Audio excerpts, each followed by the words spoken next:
আজ আমরা কথা বলবো মহাবিশ্বের এক বিস্ময়কর ঘটনাকে নিয়ে, চন্দ্রগ্রহণ।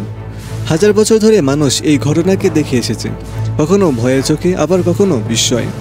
কিন্তু আসলে চন্দ্রগ্রহণ কি, কেন হয়, আর আমরা এটাকে কিভাবে দেখতে পারি?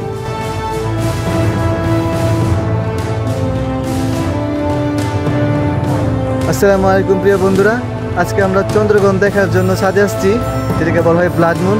ওই যে চাঁদ দেখা যেতেছে উপরে, কিছুক্ষণ পরে শুরু হইব, তো আমরা দেখব।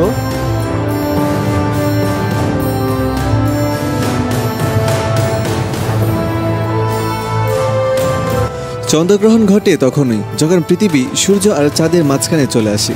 পৃথিবীর ছায়া পড়ে চাঁদের উপরে, আর তখনই আমরা দেখি চাঁদের রং বদলে গেছে, কখনো কালচে, কখনো লালচে। এটাকে আমরা বলি ব্লাড মুন বা রক্তচাঁদ। মূলত পৃথিবীর বায়ুমণ্ডল সূর্যের আলোকে ফিল্টার করে চাঁদের উপর ফেলে, তাই চাঁদ লালচে দেখায়।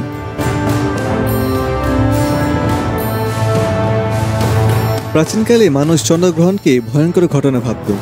প্রাচীন চীন বিশ্বাস করত একটি ড্রাগন চাঁদকে গিলে খাচ্ছে।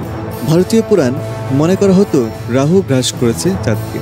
মায়া সভ্যতা, তারা মনে করত চন্দ্রগ্রহণ দেবদেবীর ক্রোধের লক্ষণ। প্রাচীন বেবিলন রাজা মহারাজাদের ভাগ্য নির্ভর করে আছে গ্রহণের উপর।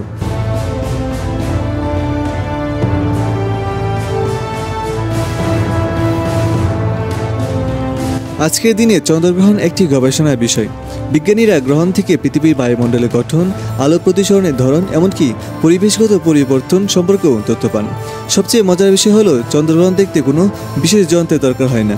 সূর্যগ্রহণের মতো বিপজ্জনক নয়, তাই খালি চোখেই দেখা যায়। তবে যারা জ্যোতির্বিজ্ঞান নিয়ে আগ্রহী, তারা টেলিস্কোপ বা দূরবীন ব্যবহার করে আরও পরিষ্কারভাবে পর্যবেক্ষণ করতে পারেন।